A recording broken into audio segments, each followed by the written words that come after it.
नमस्कार बंधुरा आज के स्वप्ने रान्नाघर आमी तुम्हादेर संगे शेयर करब झिंगार भर्ता और इचड़ेर तरकारी। तो ये इचड़टा निये जेभावे केटे निয়েছি और ये निये निয়েছি आलू आलूटाও এই যেভাবে আমি কেটে নিয়েছি ছুলে আর এই ঝিঙ্গাটা আমি এইভাবে এখন কেটে নেব।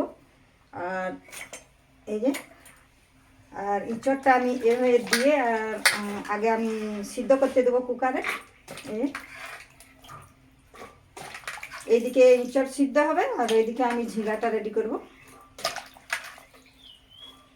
এবার কুকারে দিয়ে দেবো, নুন আর হলুদ দিয়ে সিদ্ধ করবো। আচ্ছা বন্ধুরা, আমি এই যে এইভাবে ঝিঙ্গাটা কেটে নিয়েছি। এটাকে ছোট ছোট টুকরো করলে হবে না, এটা দুফালি করে করে নিতে হবে। এটাকে এখন আমি নুন দিয়ে একটু ভাপিয়ে নেব। এই যে দেখতে পাচ্ছ বন্ধুরা, আমি কড়াইয়ে এখন একটু নুন দিয়ে ঝিঙ্গাটা আমি ভাপিয়ে নেব। কড়াইয়ে দিয়ে দিয়েছি, একটু নুন দিয়ে দেবো। দিয়ে আমি একটু জল দেবো, বেশি জল দেওয়ার দরকার নেই, যেন একটু ভাত হয়, যেন আমি একটু ঢাকা দেবো। তো এই যে দেখতে পাচ্ছ বন্ধুরা, আমি ঝিঙ্গাটাই যেভাবে ভাপ তুলে নিয়েছি, এটা হয়ে গেছে ভাপানো। এটা আমি এখন নামিয়ে নেব। তো এই যে দেখতে পাচ্ছ বন্ধুরা, আমি ঝিঙ্গা ভাপিয়ে নিয়েছি। এখন আমি এই ঝিঙ্গা ভর্তাটার একটা মশলা তৈরি করব। তো মশলাটা যে কড়াই আমি এখন তেল দেবো।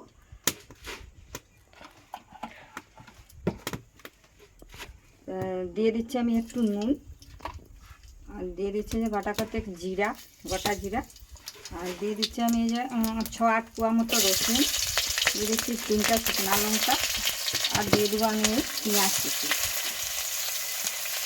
এগুলো আমি ভালোভাবে একটু ভেজে নিই। বন্ধুরা, আমি পেঁয়াজ, রসুন, লঙ্কা, গোটা জিরা যেভাবে লাল লাল করে ভেজে নিয়েছি। এখন আমি এটা নামিয়ে নেব। আচ্ছা বন্ধু, ঝিঙ্গাগুলো আমি এইভাবে ভাপিয়ে নিয়েছি। তো এগুলো থেকে যে একটা ভাপানো নুন জল আছে, সেই নুন জলটা এইভাবে নেগুড়ে ফেলে দিতে হবে। এইভাবে দিয়ে সজ্জা শিলপাথরে এটা আমি এখন শিলেটা বেটে দেবো।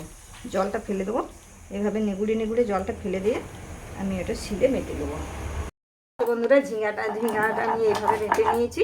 আর এখন যে সেই ভাজা মশলাটা ছিল, সেই ভাজা মশলাটাও আমি এর সঙ্গে বেটে দেবো।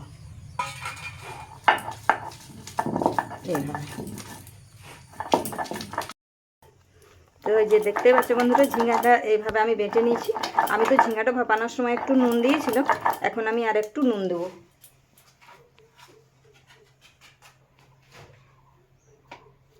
দিয়ে নুনটাও আমি এর সঙ্গে বেটে দেবো। তো এই যে দেখতেই পাচ্ছ বন্ধুরা, ঝিঙ্গাটা আমি এইভাবে সুন্দর করে বেটে নিয়েছি। এটা আমি এখন তুলে নেব। আর ওইদিকে আমার ইঁচড় আবার সিদ্ধ হয়ে গেছে, ইঁচড়টাও আমি নামিয়ে নেব। বন্ধুরা, ইঁচড়টা সিদ্ধ করে নিই। এইভাবে এটা সিদ্ধ হয়েছে সব। এটা এখন আমি জলটা ফেলে দেবো ছেঁকে। কড়াইয়ে তেলটা গরম করে নিয়েছি। এখন আমি একটু আলুগুলো ভেজে দেবো। আলুগুলো আমি দেখে নিলাম ইঁচড়টা থেকে। একটু আলুকে ভেজে দিচ্ছি, একটু নুন দিয়ে ভেজে নিতে হবে আলুকে। আমি একটু লাল লাল করে ভেজে দেবো আলুটা। এবার বন্ধুরা, আলুটা আমি এইভাবে ভেজে নিয়েছি। আর এটা এখন ভাজাটা আমি নামিয়ে নেবো। তো ওই কড়াইয়ে আবার আমি তেল দিয়ে দেবো মশলা করার জন্য। এটা আমি তেল নেব, তেল নিয়ে নিয়েছি। তেলে দেখতে পাচ্ছি বন্ধুরা, কড়াইয়ে তেল গরম হয়ে এসছে। এটা সেই মাংসের মতো করে রান্না করতে হবে। কারণ ইঁচড় মানেই আমাদের গ্রামগঞ্জের মানুষ বলে যে এটা ডাল খাসি, কিন্তু সত্যি মাংসের মতো করে রান্না করলে এই রান্নাটা খেতেও ভালো, আর ইঁচড়ের স্বাদটাও ভালো। তো আমি যেভাবে রান্না করছি তোমরা দেখো, এইভাবে রান্না করবে, দেখবে খুব সুন্দর স্বাদ লাগবে। তেল গরম হয়ে গেছে, আমি এখন এই তেলটাতে একটু নুন দিয়ে দিলাম, আর দিয়ে দিচ্ছি গোটা গরম মশলা। তারপর আমি দিয়ে দেবো 2টা কাঁচা লঙ্কা, 2টা শুকনো লঙ্কা, আর দিয়ে দেবো আমি পেঁয়াজ কুচি। এটা বেশ ভালোভাবে নাড়াচাড়া করে ভেজে নেব। বন্ধুরা, হাফ ভাজা হয়েছে পেঁয়াজটা। এখন আমি দিয়ে দেবো 2টা তেজপাতা, আর দিয়ে দেবো এখন গোটা গরম মশলা। এই যে দেখতে পাচ্ছি বন্ধুরা, পেঁয়াজ খানিকটা ভাজা হয়ে এসছে। এখন আমি যে পেঁয়াজটা খুব ভাজা হবে তা নয়, হালকা ভাজা হয়েছে। এখন আমি দিয়ে দেবো সব মশলাগুলো। মশলা বলতে যে দিয়ে দিচ্ছি আমি রসুন বাটা 1 চামচ, দিয়ে দিচ্ছি আমি আদা বাটা 1 চামচ, আর দিয়ে দিচ্ছি আমি জিরা বাটা 1 চামচ। লঙ্কা বাটাটা একটু পরে দেবো, কারণ এটা একটু ভাজা হবে, তারপরে লঙ্কা বাটা দিতে হবে। শুকনো লঙ্কাটা আমি বেটে নিয়েছি। দেখতে পাচ্ছি বন্ধুরা এটা মশলাটা কি সুন্দর আঠা আঠা হয়ে যাচ্ছে। এখন আমি দিয়ে দেবো 1 চামচ হলুদ। আগে তো নুন হলুদ দিয়ে এটাকে আমি সিদ্ধ করে নিয়েছি, তবুও সেই মশলাটাতে একটু হলুদ দিয়ে দেবো।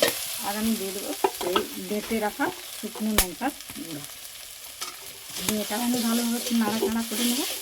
দিয়ে আর দিয়ে দেবো টমেটো পেস্ট। এটা এখন আমি একটু ভালোভাবে নাড়াচাড়া করে নেবো, মশলার সঙ্গে মাখিয়ে নেবো। তো আমি যদি মশলা রেডি হয়ে গেছে, এখন আমি দিয়ে দেবো সিদ্ধ করে রাখা এঁচড় আর ভেজে রাখা আলু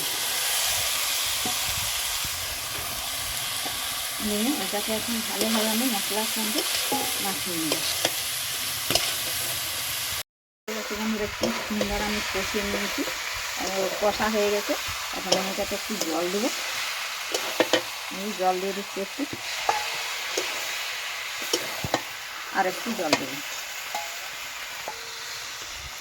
বন্ধুরা আজকে দুপুরের মেনু এটা আছে স্যালাড, এটা আছে আলু চোখা, আর এটা আছে ঝিঙ্গা ভর্তা, আর এটা হচ্ছে ইঁচড় আলুর তরকারি, এটা ভাত, এটা নুন কাঁচা লঙ্কা, আর এটা ছোট পেঁয়াজ যাকে বলে ছাঁচি পেঁয়াজ। তো বন্ধুরা তোমাদের যদি এই ইঁচড় আর আলুর তরকারি আর ঝিঙ্গা ভর্তা যদি তোমাদের ভালো লেগে থাকে তাহলে একটা লাইক একটা সাবস্ক্রাইব করে দেবে।